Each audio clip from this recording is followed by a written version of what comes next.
to Babylon to the Messiah, 14 generations. The word of the Lord. Praise you, you may be seated.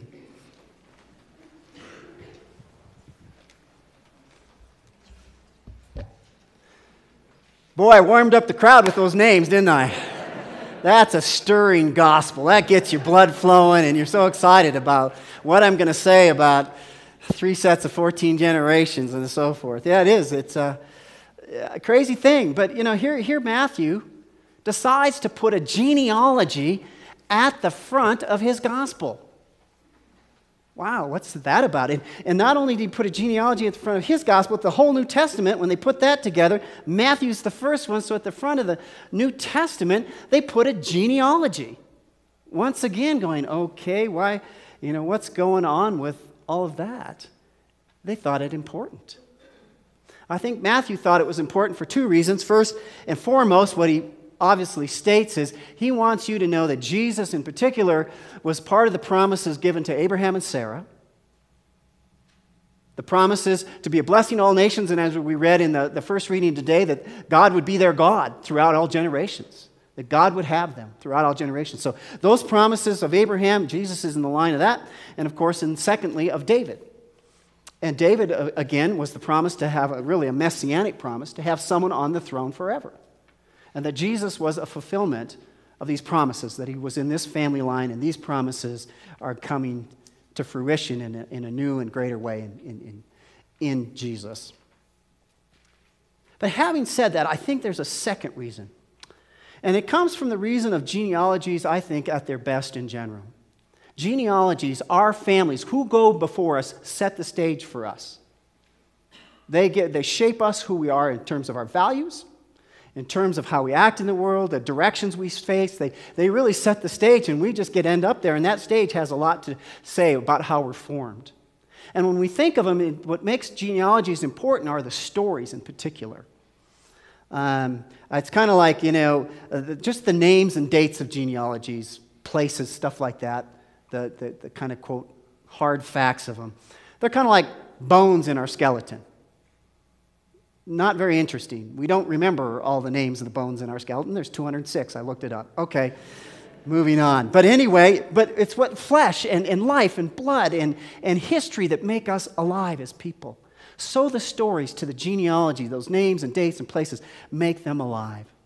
And I think Matthew he's writing a story, and he wanted to put something in there that might just catch our attention about the story, the stage that was set for the coming of Jesus among us.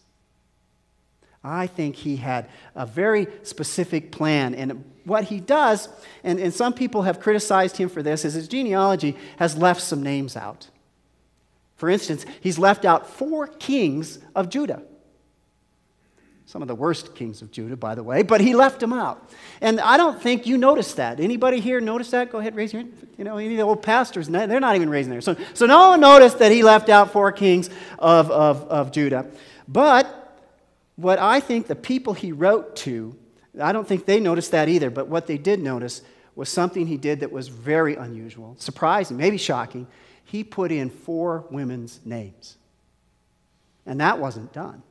Everything in that ancient world followed through the men. You traced your life through the men. It was the men who were important. We know, we get that. I don't want to get in trouble there. But yeah, that was the way it was back then. And so to stick women's names in there, I think that those people that Matthew first wrote this for would have gone, what?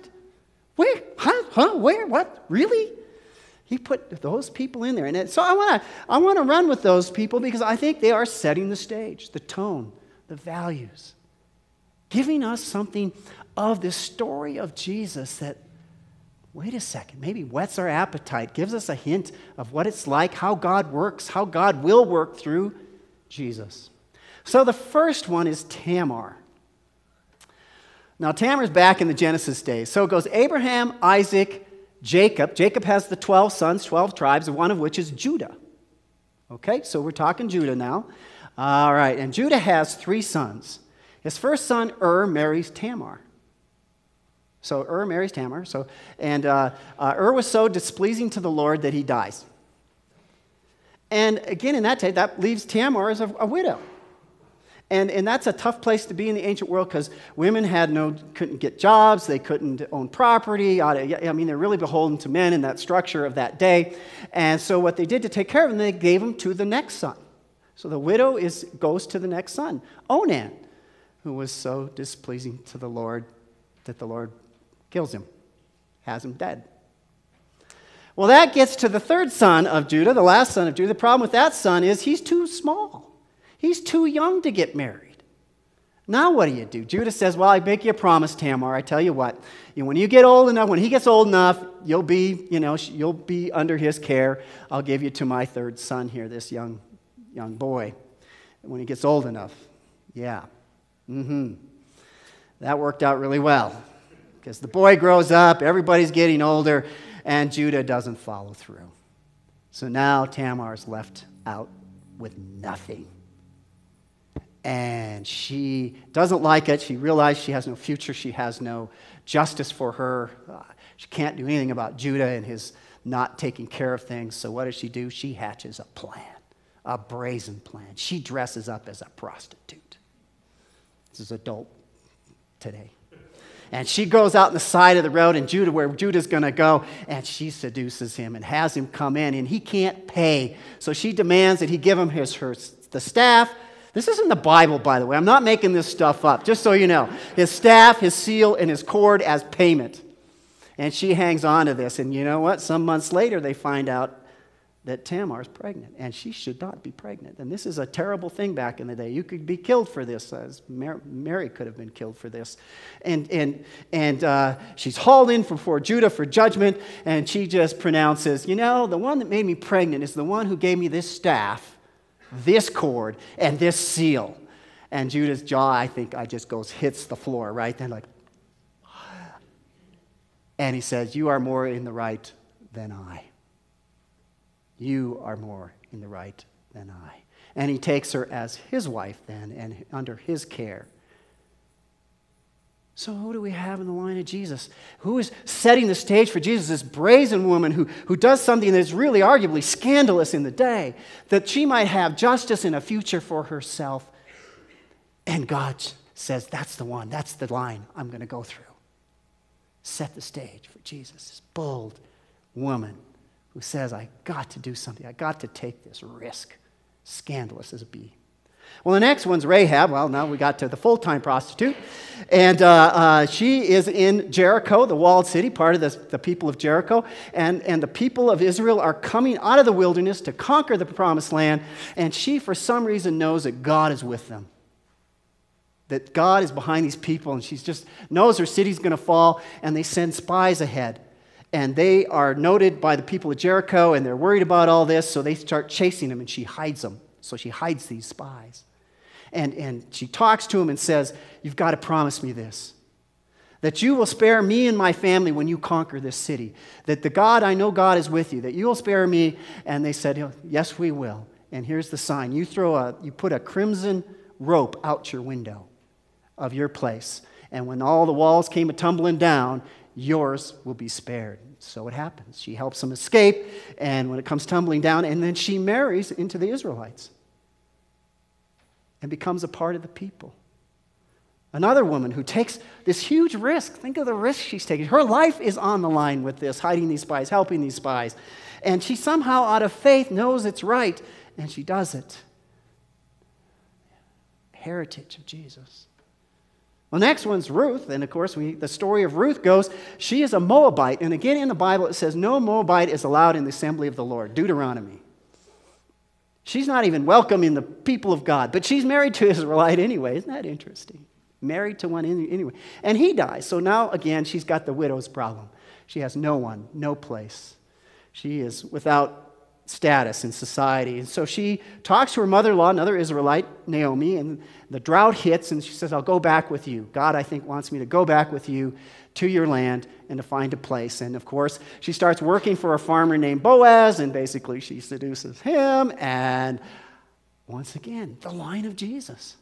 Through a brazen woman who takes an attempt to give herself a future. And the line of Jesus draws right through there. These women, In some ways, I so appreciate it because I think one of our expectations with how God's work in the world is it's neat. It should happen in clean lines, according to all the nice cultural niceties and morals that we so appreciate. And yet, they're coloring outside the lines, aren't they? These three. They're coloring way outside the lines because they have this vision for justice, for something greater than this narrow bounds that sometimes happens for us. And isn't that our family histories and lives as well? I bet you can look back and people have colored outside the lines somewhere in your history. I digress, but I'll add this one. My famous one is when my great-great-great-great-grandfather Canute was in Norway. The ground's so hard, you can't bury anything under the ground. So grave mounds. Had grave mounds on his property. And how does he do? What does he do? He digs them up. I'm the proud bearer of grave robbers. So anyway, and he digs it up. He finds Viking gold that was been left there from hundreds of years earlier. He sells it and sends his kids to the new land, to the new country. Isn't that interesting? The heritage we have, colored outside the lines sometimes for some greater good that's happened, that God would work through that. And these women of faith found ways to particularly initiate, which gets me to the fourth woman, because she's different than them, Bathsheba. She's the one that's just getting swept along. The king says, I want her, and they go get her for him. We don't know what she felt about that or how she related to that. All we know is the king wanted her. The king gets what the king wants. And King David, it was at the height of his power. No one's going to question David. He's won all these battles now. He is the star. He's brought this whole kingdom together. And he gets Bathsheba. And that's adultery. And she's guilty of it too, even though she's just getting swept along in this thing. The rules aren't fair. And so she swept along in this thing, and of course she gets pregnant, and her husband Uriah, a faithful officer in the field, couldn't have done it. So now he's got a scandal he's got to fix, and he does it by having him killed. So now you got adultery and murder, and yet their next child's going to be Solomon. And she lifts up Bathsheba, of all people. Their child's going to be Solomon, the great King Solomon. And so God, for some reason, says, you know what? Even when it goes wrong and you guys do wrong, I can still work with that. Because, these other women, they're kind of brash and bold in their ways. And, at times we can get there. At times maybe we can have some creative idea that wins us some room in this world. But we're not always there, are we? Sometimes we have to blow it. What's our hope then? What's our hope when we make mistakes, when we aren't up to snuff, when we're caught up in things we can't have any control of? Can God work with that stuff too? And I think this genealogy with these name droppings, I'm saying Matthew gets that too. Yes, even there, God can work with that and will not abandon us. But his promises and the life he wants to have happen in this world will happen. And so the stage is set for Jesus, one who goes out and does some things that are fairly scandalous himself, not in the same way, I understand, but still scandalous himself, and who will lay his life down for justice and a future out of faith in God. This is our Lord Jesus Christ, whom we look to, whom we welcome this Christmas. Amen.